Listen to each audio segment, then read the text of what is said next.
Hey, you're listening to the Intentional Mind podcast, and I'm your host, Angela Barnard. This is a show all about intentionally designing your life. And a lot of us that want to intentionally design our lives also want to travel more. So if that's you, this is the episode for you because I'm giving you my top travel hacks.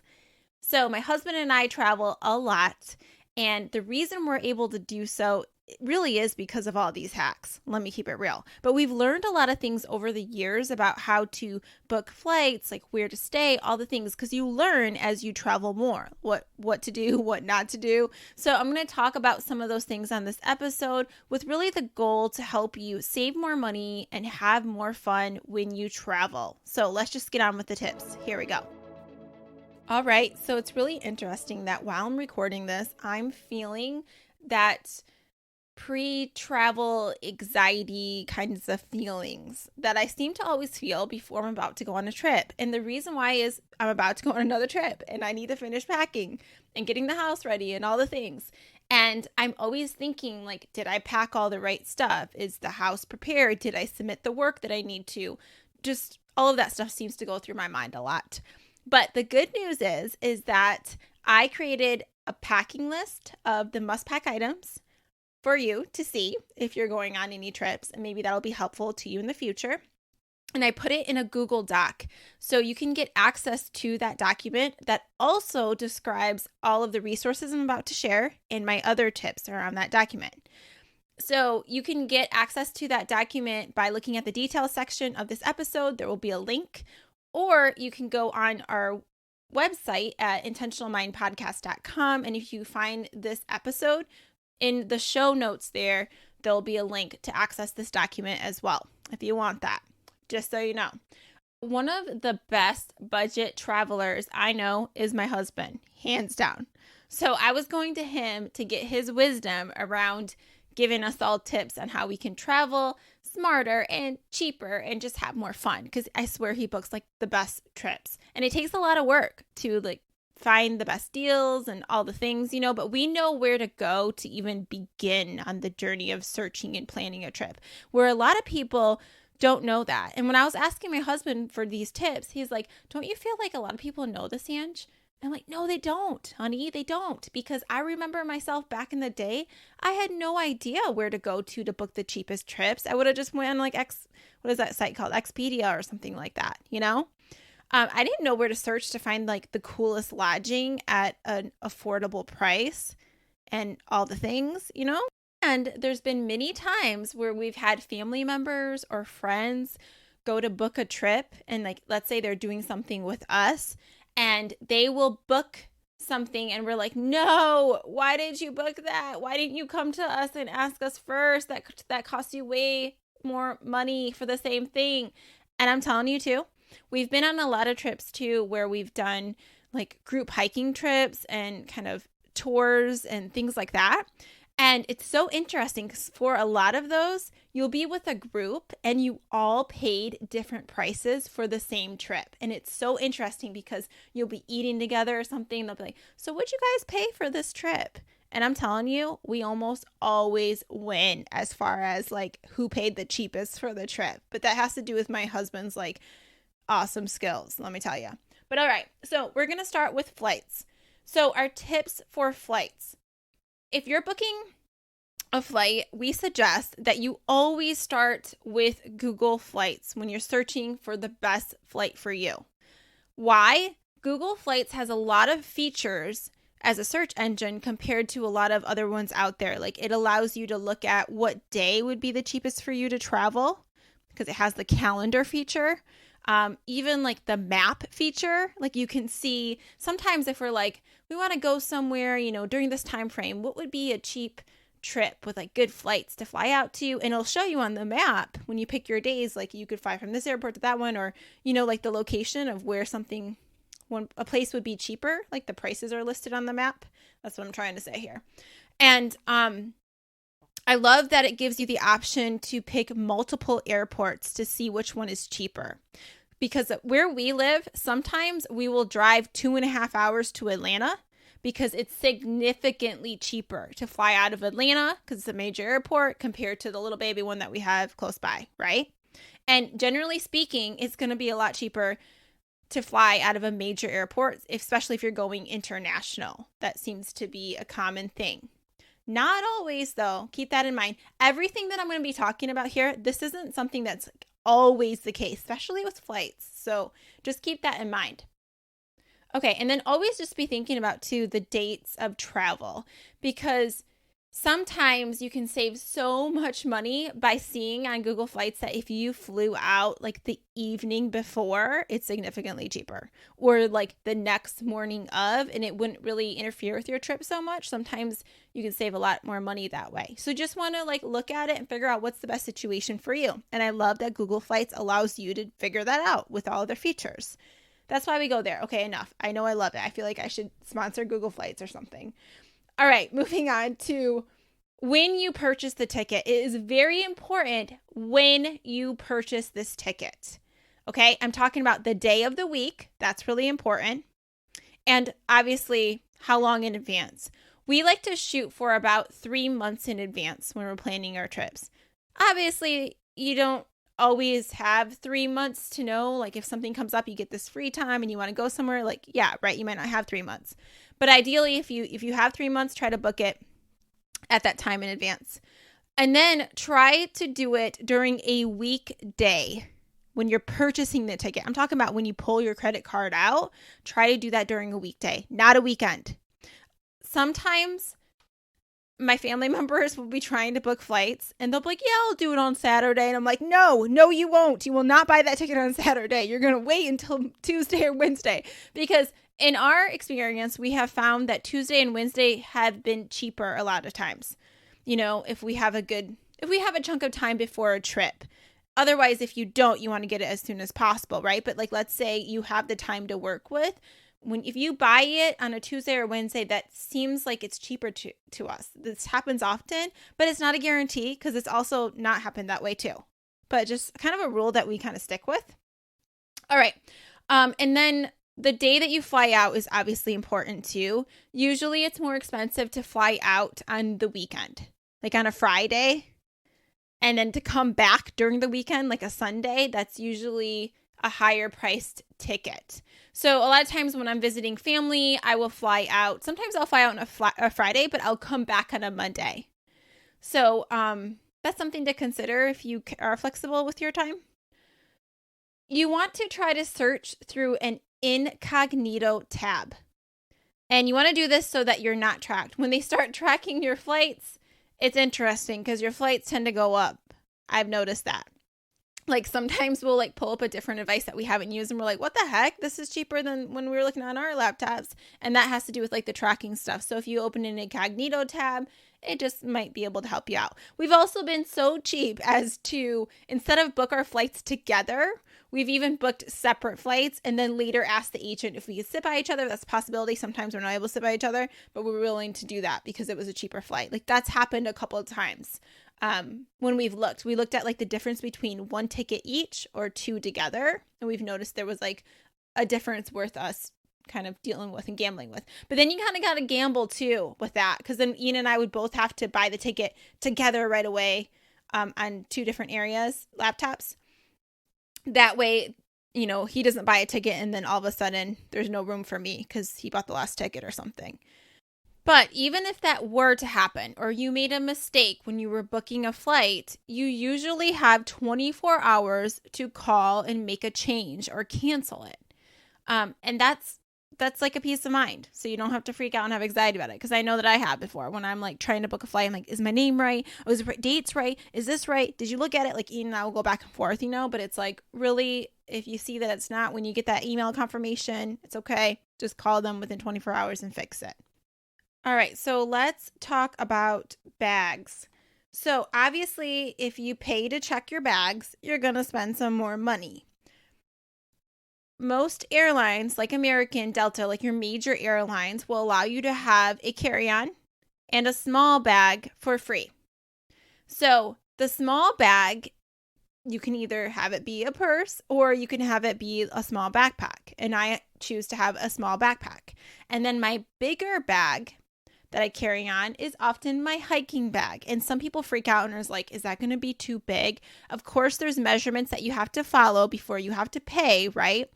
But Ian and I travel all the time with our hiking bags. He travels with a bunch of scuba diving equipment in his big hiking bag. And I was like, honey, you're pressing it here, because it's like, that's a huge bag. But they didn't call him out for it, and it was totally fine. And worst case scenario, has to pay for it. But we have traveled so much with our hiking bags, and it hasn't been an issue. And if your bag is bigger and if for some reason it doesn't fit in the compartment, usually they'll let you tag your bag. And obviously, not all airlines are the same, because Spirit is going to get you for your bag. And Spirit actually makes you pay for bags anyway. So like budget airlines like that, you got to check on the baggage rules. But what I'm trying to say here is, if you can get away with traveling but with just your carry-on and a smaller bag, I suggest you do so. I usually have in my little small bag my laptop, and sometimes I put even in like an extra set of clothes in there, or my books and journals and my headphones and things I want to have on the plane, my snacks, my water bottle, all the things. Okay, so that's a way that you can save money with the bags. All right, so traveling off season obviously is going to be cheaper. So if you can do that, then obviously we suggest that, but that's not always the case. Sometimes you want to go home to see family for holidays, and you just have to know that that's going to be more money if you're traveling during holiday. This is helpful though, because if you're booking a trip with family, like I was just doing recently with my sisters, I made an effort to be like, okay, we're not going to go on that weekend because that's Easter weekend, or that's whatever weekend, and tickets are going to be so high. Let's do the next weekend together. So that can kind of help you out. All right, international flights.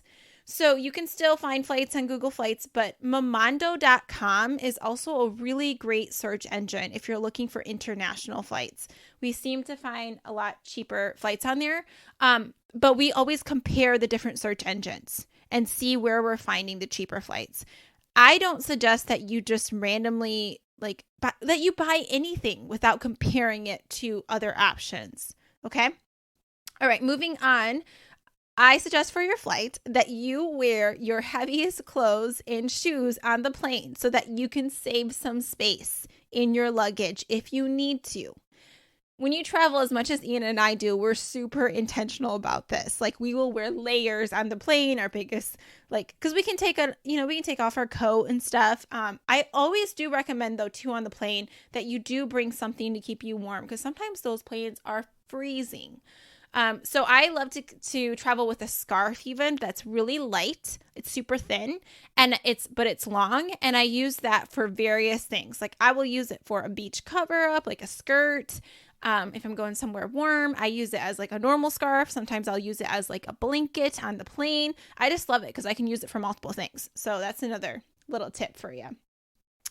Okay, so moving on to, I guess, what to pack. That's what we're getting into here. So my packing list, I'm just going to quickly run through the things that are really important to me. Your basic medications or vitamins, stuff like that. Obviously, you want to pack that. I always even pack like Benadryl, because I have this weird thing with like if I get bit by ants and stuff like that, it just gets really bad. So stuff like that. If something's important to you like that, you think it might be at risk, you want to pack that thing, obviously. And I pack like my little green supplements, the kind of I'm weird. Like the little food things or supplements that I need that I know I can't get elsewhere easily, I'm going to pack those. I always pack a hat. I'm very particular about that, and like the sun and the damage it can do to your skin. So sunglasses, pack those babies. Clothing that you can layer. Don't be fooled by warm weather. Don't, because there's too many times that Ian and I have traveled to a warm weather place, and it is like at night it got really cold, or the weather was off or something. Just always bring layers. That's important. Snacks.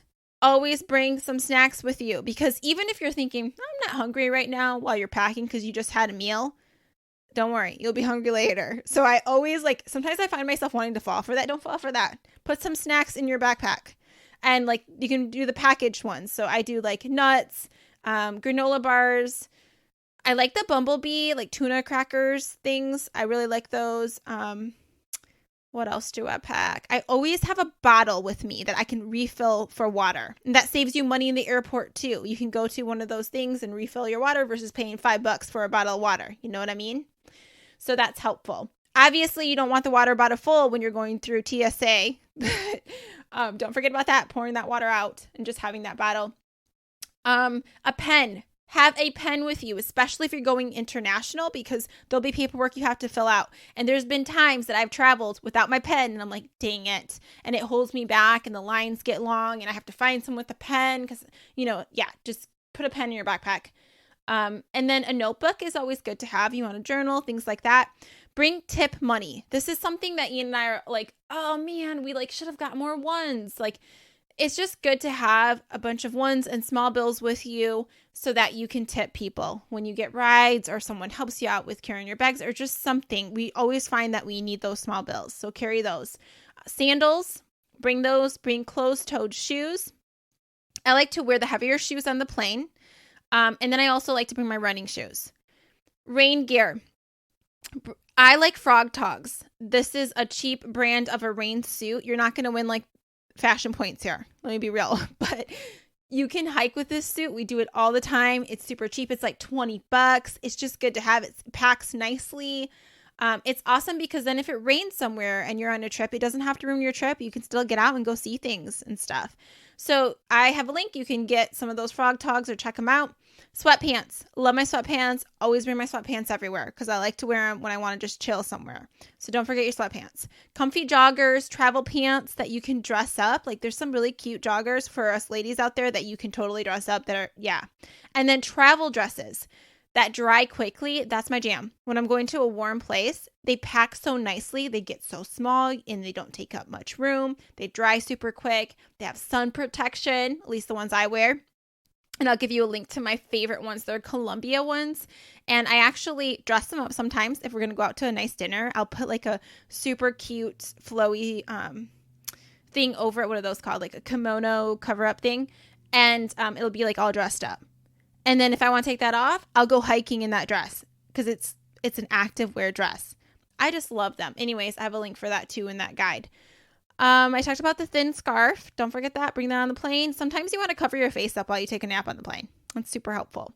Comfy socks. I love having my comfy socks. It's just a thing for me. It makes me feel cozy wherever I am. Sunscreen. Mineral kind of sunscreen is the best kind. I know that there's some bad sunscreens out there. Do your research on that. I like the CeraVe brand. There's one that has a tint. So you know how a lot of those really good sunscreens leave white streaks?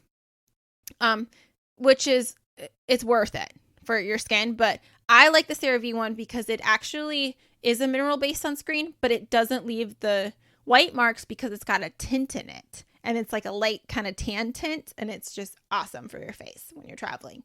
Hygiene products, obviously, your makeup, your toothbrush, deodorant, whatever it is that you need, that's your important hygiene products. Phone chargers, electronic chargers. Don't forget those bad boys. I hate when you forget those. Don't forget them. And then also, if you're going to be in a place where other people are plugging their chargers in, put something on yours so you identify yours. If it's a white one or something that looks like everybody else's, because people always steal each other's chargers. And that's happened a lot.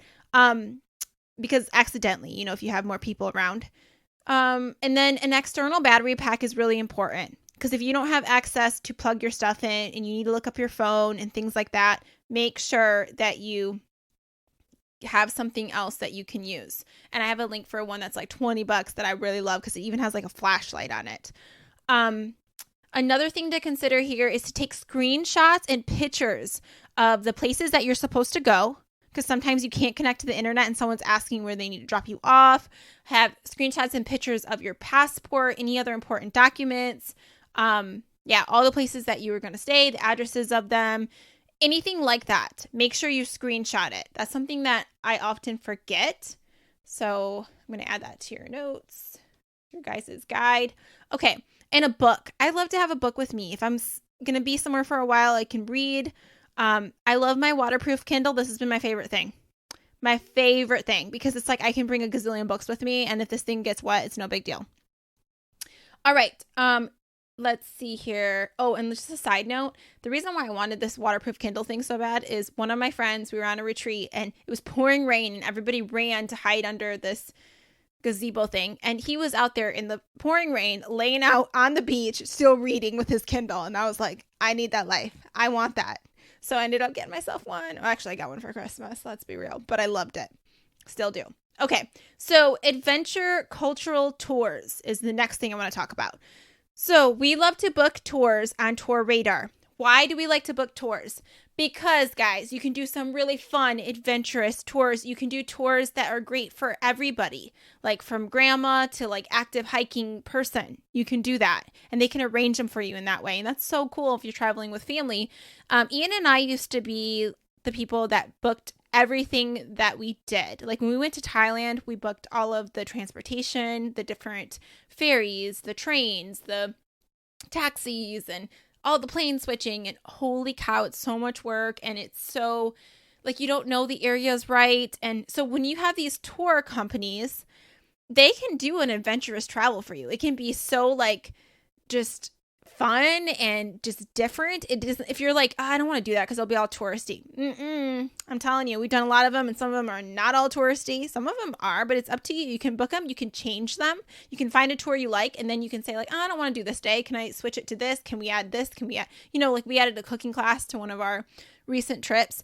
Anyways, I love that. It's so fun. And the fact that they know the area and you can trust them, they have your transportation set up, and you're still having an adventure. Yeah, so worth it. So tourradar.com is where we go to find these tours. The other tip I have for you is that when you find out who is the tour operator, you can try to find if they have a website themselves. See how much that tour is, and then contact them directly because, Tour Radar gets a chunk of that money for that tour. But if you can find out the tour operator and talk to them directly, that can save you like 20% sometimes. And you can say like, hey, I know it's this price here. Would you be willing to give me the tour for this much? I try to aim for 20% because that's usually like, I don't know how much exactly Tour Radar upcharges it, but they do, right?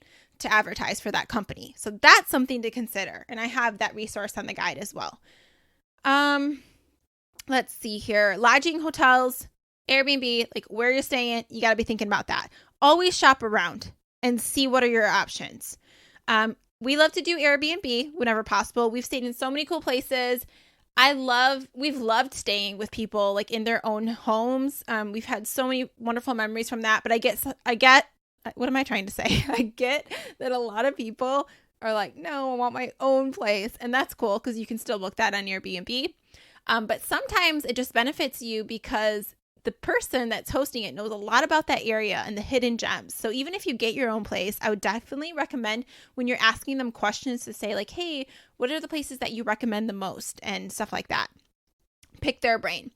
Okay. So, and you can use Airbnb, use the filter option in there, about to save you some money.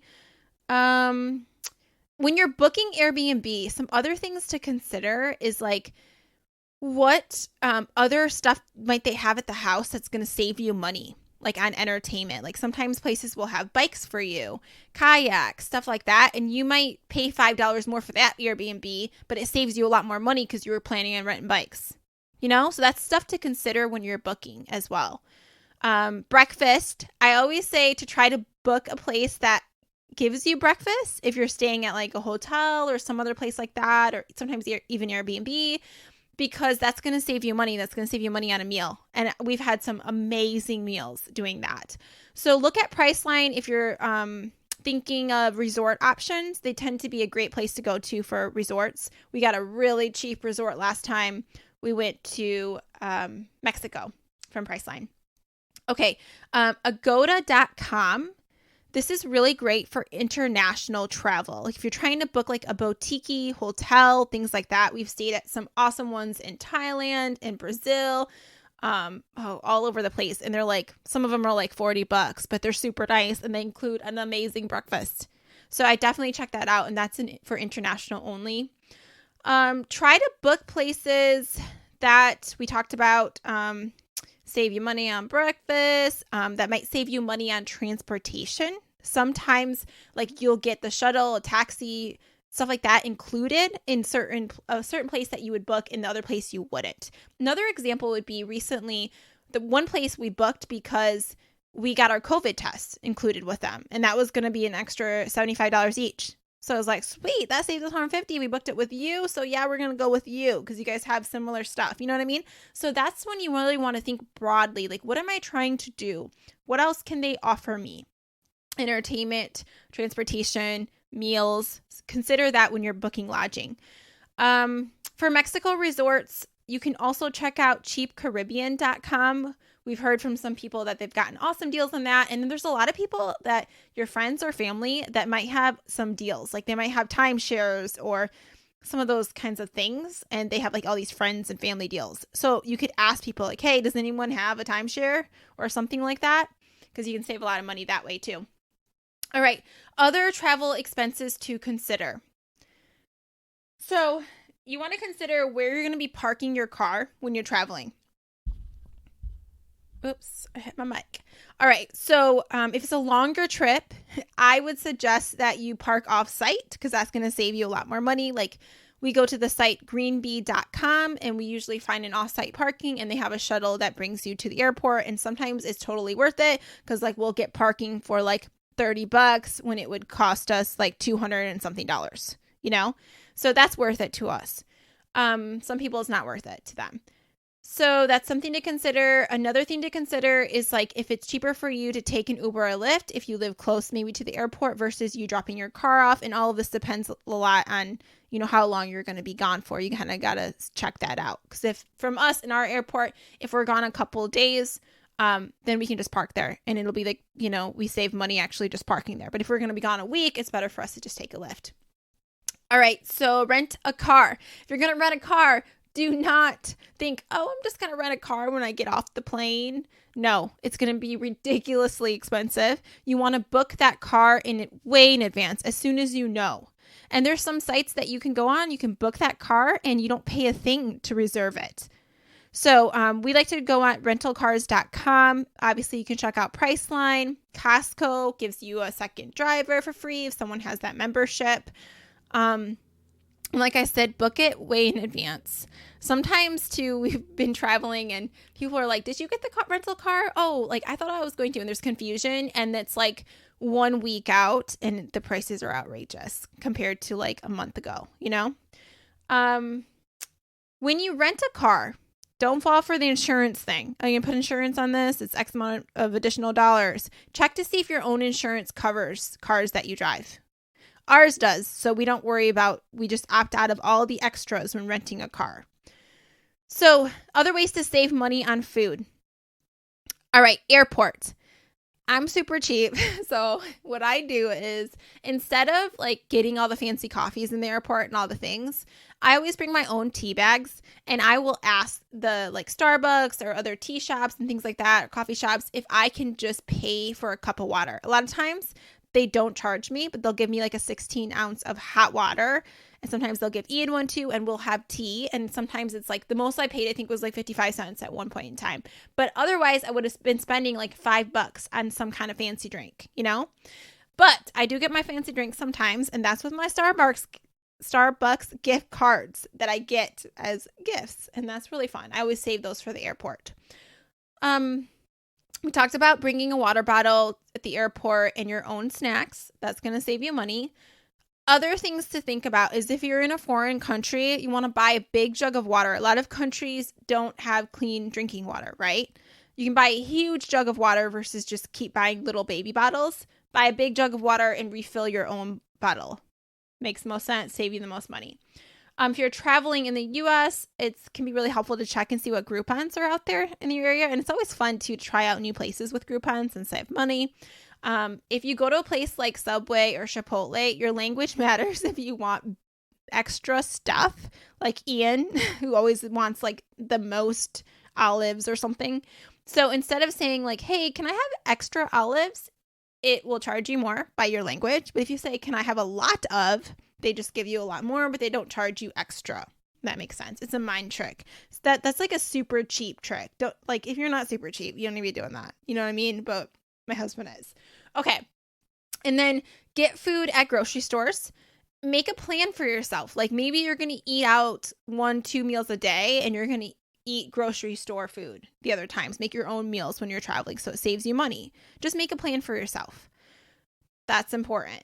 And then shopping for gifts for yourself or others. Like let's say you're at a market or something. You want to always ask for deals. Always. They expect you to ask for deals. Okay, so the way that you can do this is, let's say I'm in a market and there's multiple vendors that are selling stuff and I find something that I want to give someone for a gift. So I'm going to say to that person, what's the best rate you can offer? What's the best you can do on this item? Sometimes they'll say, well, just make me an offer. Just make me an offer. And if that's the case, then you want to have done your research. You want to have an idea of what's a good number and then like go less than that.